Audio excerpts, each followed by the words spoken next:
오늘 우리가 읽어가는 성경 본문이 여호수아서 15장 말씀입니다. 어제 우리가 읽었던 여호수아 14장에서부터 쭉 이제 구체적인 땅의 분배가 이루어집니다.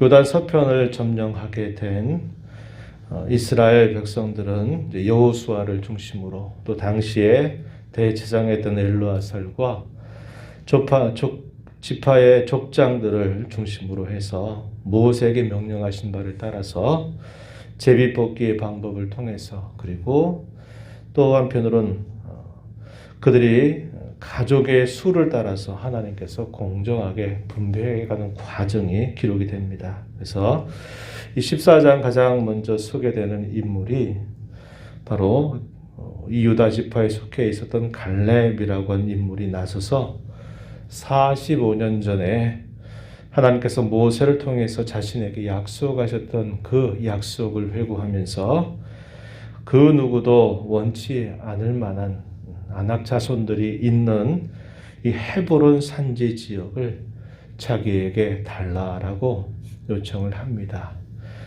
남들이 꺼려할 만한 그런 땅을 솔선수범해서 자기가 그 땅을 취하겠다고 말하면서 하나님께서 여전히 자신을 도와주신다면 넉넉하게 자기가 그 땅을 차지할 수 있다, 이렇게 이야기를 하면서 이제 유다 지파의 땅의 분배가 이루어지게 됩니다. 그래서 헤브론 산지 지역은 갈렙의 가족에게 분배가 되고, 나머지 요단 서편 쪽에 있는 중앙 부분, 비교적 넓은 지역을 이 유다 지파가 차지하게 되는 내용이 나타납니다. 그것이 오늘 우리가 읽는 이 15장에 쭉 표현이 되어 있습니다. 그래서 유다 지파에게 주어진 땅의 경계가 어느 정도인가 하는 것을 소개해 주는 말씀이 15장 1절에서부터요 12절까지 계속 소개가 되고 있습니다. 그리고 13절에서부터 19절 이 내용에서는 이 헤브론과 드빌을 어떻게 이 갈렙이 정복하게 되었는가 하는 그 내용을 이야기해 줍니다. 늠름한 그 신앙의 자세, 철저한 순종을 앞세우면서 하나님의 약속을 부여잡고 나갔던 이 갈렙이 자신에게 산지를 달라 했던 그곳을 어떻게 점령하게 되었는지, 그것을 기록해 주고 있고요. 20절부터 마지막 절 비교적 긴 내용들을 통해서는 그들이 차지하게 된 성읍이 어떠한 것들이 있었는가 하는 것을 쭉 소개해 주고 있습니다.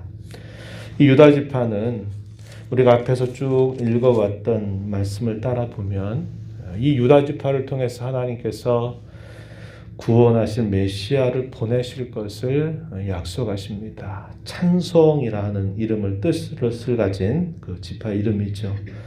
이 지파를 통해서 하나님이 약속하신 메시아가 준비되도록 하나님께서는 약속을 하셨고요. 이스라엘 성립에 있어서, 국가를 성립하는 데 있어서 아주 중요한 기초를 이들이 이루게 됩니다. 그리고 이들은 가나안 땅 지역의 비교적 넓은 지역을 차지하게 되는데, 요셉의 두 아들 이 지파를 이루게 되는 이 지파들과 함께 이 중앙 지역을 차지하게 된다는 것을 우리가 알게 됩니다. 우리가 내일과 모레 읽게 되는 16장, 17장에서는 이 요셉의 두 아들 에브라임과 므낫세 지파의 그 땅 분배의 내용들, 그것이 소개가 되고 있습니다. 그래서 가장 먼저 이스라엘 백성들이 요단 강을 지나면서 가장 먼저 점령했던 이 중앙 지역을 중심으로 어떻게 이 땅이 분배됐는가 하는 것을 우리가 확인할 수 있게 됩니다. 그래서 1절부터 12절 내용에서는 그 주어진 분배된 땅의 동서남북 사방의 경계가 어디까지인가 하는 것을 자세하게 기록을 해줍니다. 1절 하반절에서부터 4절까지는 남쪽의 경계가 어느 지역에 해당이 되는가 하는 것들을 소개해 줍니다. 에돔 경계와 신광야에 이르기까지 이 남쪽의 경계를 이루게 될 것에 대해서 얘기해 주고요. 또 5절 앞에서부터 쭉 살펴보면 그 땅의 동적인 경계가 어디까지 있냐라고 이야기합니다. 이 요단강을 중심으로 해서 그 동쪽의 경계 여매까지 이르게 되는 것을 소개해 주고요. 그 다음에 5절 하반절에서부터요. 5절 하반절에서부터 11절까지 쭉 이어지는 말씀에서는 북쪽의 경계가 어떻게 되는지 상세하게 설명해 줍니다. 이러한 지역들은 사실상 우리는 지도를 펴놓고 살펴보지 않으면 대단히 낯선 부분들로 우리에게 받아들여질 만한 것이죠. 12절 분에서 보면은 서편 경계에 대해서 소개를 줍니다. 대해와 그 해안을 중심으로 해서 서쪽 경계가 있다는 것을 그들에게 이야기해 줍니다. 우리가 쭉 살펴봤던 것처럼 대부분의 그 가나안 서편 지역을 점령을 하지만 서쪽으로 해변 지역이라든지 또 곳곳에 여러 곳에 아직도 정복이 되지 않았던 여러 땅들이 있었습니다. 그것은 그들이 분배를 받고 난 다음에 이제까지 수행해 왔던 그런 전쟁에 따라서 하나님의 약속의 말씀을 의지해서 그들이 진취적으로 취해야만 되는 그런 땅으로 남아 있었다고 하는 겁니다. 유다 지파에 있어서도 역시 그러한 부분들이 남아 있었는데 특별히 이 유다 지파들이 점령하지 못했던 곳이 어느 곳인가 하는 것을 소개해 주기를 마지막 63절 가서 보면요. 예루살렘 주민 여부수 족속 그들을 다 쫓아내지 못하였다라고 이야기를 해줍니다. 여부수 족속이 그들과 함께 있게 되었다고 이야기해 주죠. 그래서 예루살렘을 차지하지 못하고 함께 남아있게 되는 것에 대해서 이야기를 해줍니다. 이것이 결국은 두고두고 그들에게 문제의 실마리가 된다는 것을 알게 돼요. 정복을 하지 않고 남겨두게 되면 그 상태로 그대로 머물러 있는 게 아니라 계속적으로 그 남겨진 족속들과 더불어 긴장관계를 맺게 되고 그들로 인해서 많은 어려움들을 겪게 된다는 것을 잘 보여주고 있습니다. 정복하지 않으면 정복당할 위험에 항상 처하게 된다는 사실들을 이 본문의 말씀은 우리에게 잘 보여주고 있어요. 이 유다의 성읍들이 차지한 성읍들이 120개의 성읍이 된다고 알려줍니다. 남쪽으로 에돔의 경계 지역에 속해 있는 그 성읍들은 29개의 성읍이 표현이 되고 있고 또 평지 지역에 해당되는 이 부분에 있어서는 49개의 성읍이 차지하게 되고요. 49개의 성읍을 차지하게 되고 산지 지역의 경우에는 38개의 성읍 이것이 기록이 됩니다. 그리고 광야 지역에 6개의 성읍이 그들에게 속하게 된다 하는 것을 자세하게 안내해 줘요. 이 내용이 20절에서부터요 62절까지 쭉 소개가 됩니다. 그래서 유다가 차지하게 된 성읍의 수 그리고 그 성읍들에 차지하고 있는 여러 지형들 그것도 소개해 주고 있는데 그 지역들은 비옥한 곳도 있고요. 또 그 지역은 황량하게 또 생각될 만한 곳도 있게 됩니다. 그리고 산들도 많이 있게 되고 험한 골짜기에 해당되는 그런 지역들도 있다는 겁니다. 그래서 어떤 면으로는 좀 좋게 여길 만한 그런 땅도 있고 어떤 부분들은 대단히 살기 힘겨운 그런 땅들도 해당이 된다는 것을 분명하게 보여줍니다. 그들 보기에 좋은 것만 있는 것이 아니라 그들에게 있어서 여러 불편함을 줄 만한 일들조차도 그들에게 할당이 되어 있다는 것을 보여주죠. 그래서 그러한 일들에 있어서는 불평하는 마음을 갖거나 원망하는 마음을 가져서는 안 되는 겁니다. 우리가 이 땅에 신앙생활을 하면서 살아갈 때도 마찬가지죠. 우리가 살면서 우리의 마음에 들고 기분 좋고 즐거운 그런 일들을 우리가 만나기도 하지만 또 한편으로는 어려운 일을 만나기도 하고 또 공고함을 경험하게 되는 여러 일들이 우리 인생 속에 있습니다. 그럴 때 우리가 그런 일들로 인해서 원망하고 불평하는 일들을 해서는 안 된다는 것을 우리가 잊지 말아야 되겠습니다. 하나님께서 우리에게 우리의 인생 속에 정해 주신 것으로 만족하고 자족하고 때로 우리에게 어려운 일들이 있게 되면 하나님께서 능히 감당할 수 있는 힘을 주실 것을 기대하면서 지혜를 구하고 또 능력을 구해서 그런 어려움들, 그런 것들을 잘 극복해 나가는 자세를 우리가 가져야 된다는 것을 이런 일들을 통해서도 배울 수 있게 됩니다. 본문 13절에서부터 19절 내용에서는 이 헤브론과 드빌을 정복한 이 갈렙에 관한 이야기를 끼워 넣어 줍니다. 왜 그럴까요? 우리가 14장에서 읽었던 것처럼 이 갈렙의 신앙이 모든 이스라엘 자손들에게 있어서 매우 모범적인 선례가 되기 때문에 이 부분에 대하여 좀 더 구체적으로 기록을 해준다고 볼 수 있습니다. 많은 곳을 점령했지만 여전히 그들에게 남겨져 있는 이 과업에 대해서 그들은 많은 두려움을 가질 수 있겠고 또 힘겹고 지루한 싸움을 계속적으로 싸워 나가야만 되는 그런 과정이 자신들에게 주어져 있는데 그런 모든 일에 앞서서 이 갈렙이 취한 이 신앙의 자세, 이것은 그들에게 차지하게 될 그 모든 땅들을 내다보는 다른 모든 사람들에게 있어서 반드시 필요한 신앙의 자세라는 것을 분명하게 보여주어야 했다고 하는 겁니다. 그래서 이 헤브론의 험악한 산지 지역을 갈렙이 차지하게 된 그 결과, 그것을 이 본문 속에서 우리가 확인하게 됩니다.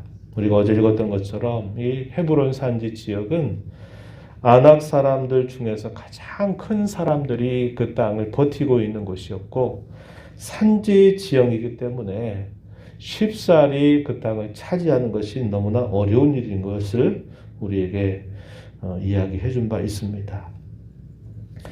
이 아낙 자손의 아버지라고 말하면 여기 아르바라는 사람, 14절에 보면요, 아르바라는 사람이 소개가 되고 이 아르바의 아들이 아낙이고 이 아낙의 세 아들이 세세와 아히만과 달메라고 알려줍니다. 그래서 이들의 자손들이 그 땅을 차지하고 있음에도 불구하고 이 갈렙과 또 이 갈렙의 사위가 된 온니엘, 이 사람은 이스라엘의 사사가 되는 인물이기도 합니다.